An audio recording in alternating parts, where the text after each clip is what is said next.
What's going on, everybody? It's R.I.P. Mike. We are back with one last video for tonight, October 20th. And in my hands here, we have the Pixel XL, quite black. As you can see, my wife has it set up, all for her, ready to go. We're going to compare it physically, height-wise, width-wise, compared to a handful of other devices that I have in my house.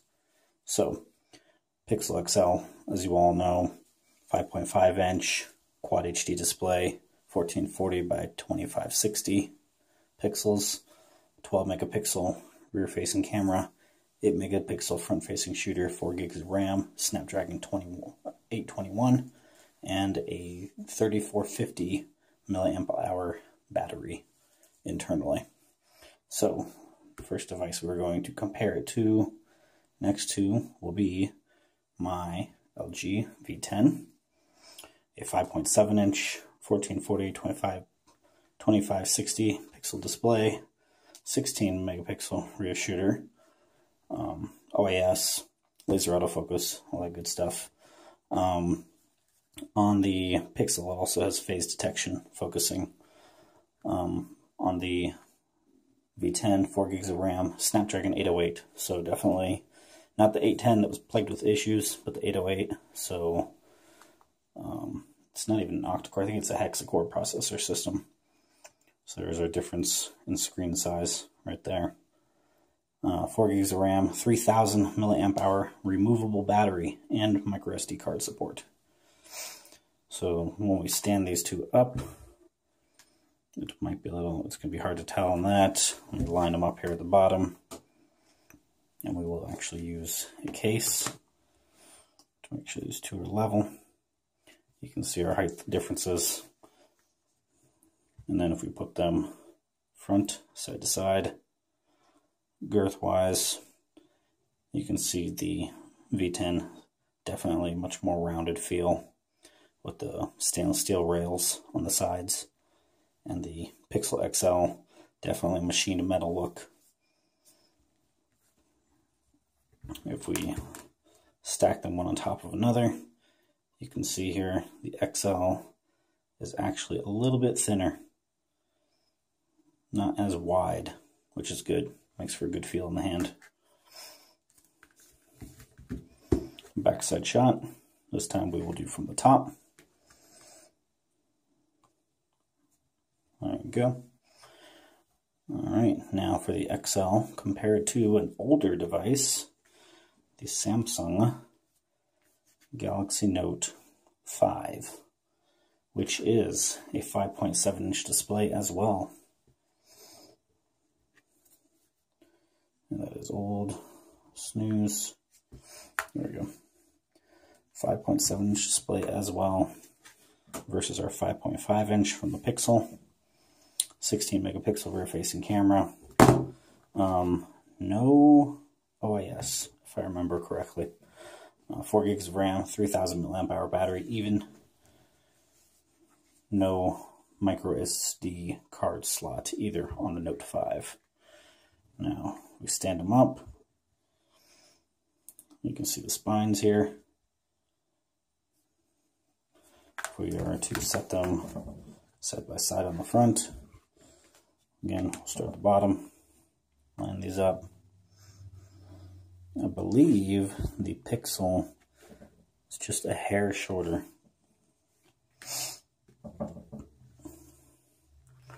We'll flip over the back side. Like I said, we'll go from the top this time as well.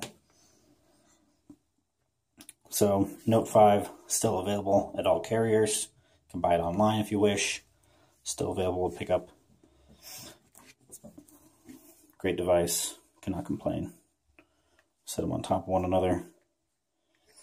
You can see these two are pretty much neck and neck. Again, I would say the Pixel is still a smidge thinner.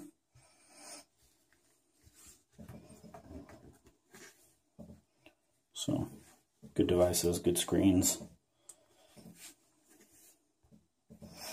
As you can see.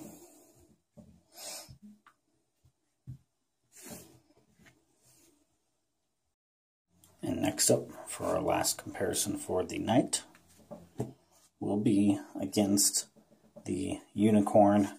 I will prefer to call it the dying unicorn, the Samsung Galaxy Note 7. Also rocking a 5.7-inch Super AMOLED display, 2560 by 1440 resolution. Then these both to stay lit up, as you can see. And you can see the AMOLED display here is picking up on the light sensors, on the light much better. Again, 5.7-inch, 5.5-inch panel. With the Note 7, we have the quad-core 64-bit processor, clocked at 2.1 gigahertz, dual-core, and then 1.6 gigahertz dual-core. So they're split up into separate cores, two sets of cores. Snapdragon 820 versus 821. And then if you're rocking a Korean model, you have the octa-core Equinox 8890 as your option. To me, the Note 7 is a much nicer marriage between glass backing, where this would be a glass backing, and your steel rail frame, along with your glass front and your curved display. My wife does not want to get rid of this, but this is the whole reason we have the Pixel. This is her replacement for the Note 7. So this magically dying breed of this unicorn will be going back in its flame-proof box once Samsung sends it to me. So this one will start sitting at home here very soon. Other things, 4 gigs of RAM, 64 gigs of internal storage stock, micro SD card support, obviously, and backings, cameras, 12 megapixel shooter, 12 megapixel shooter with the 1.55 microns, OIS, no OIS, and I believe they still managed to fit, no, there's no blaster on this, microphone, SIM card slot, on the bottom side, USB Type-C, which I think there may be an issue with the USB Type-Cs. That may have been the whole problem with the Note 7s. When transferring my wife's information to her Pixel using the Type-C to Type-C on this, we had a connection issue. You move this phone just a smidge when the cable is connected between these two, it would actually pop up on the Pixel saying, hey, please reconnect your device. So I'm thinking that may be a big part of the issue that Samsung has had, is an issue with how they built their USB Type-C connector internally. If it matches Google's standards, that is to remain to be seen. My wife has that locked, so we can't get into there. Anyway, let's look at the sizes here. To me, in my eye, it looks like the Note is actually a little thinner than the Pixel. And if we set these, look at the spines from the side, we'll set them down, line these up, try to make sure these are well lined. And I think the Note is actually smaller of a device. You can see I have the Pixel here. I can physically move it with a case at the bottom and a case at the top, and it almost doesn't budge next to the Samsung. So they managed to shave off just a smidge more on top, or size-wise, versus a Pixel XL. So it is quite amazing how Samsung managed to fit such a gorgeous, good-sized screen in such a nice compact body.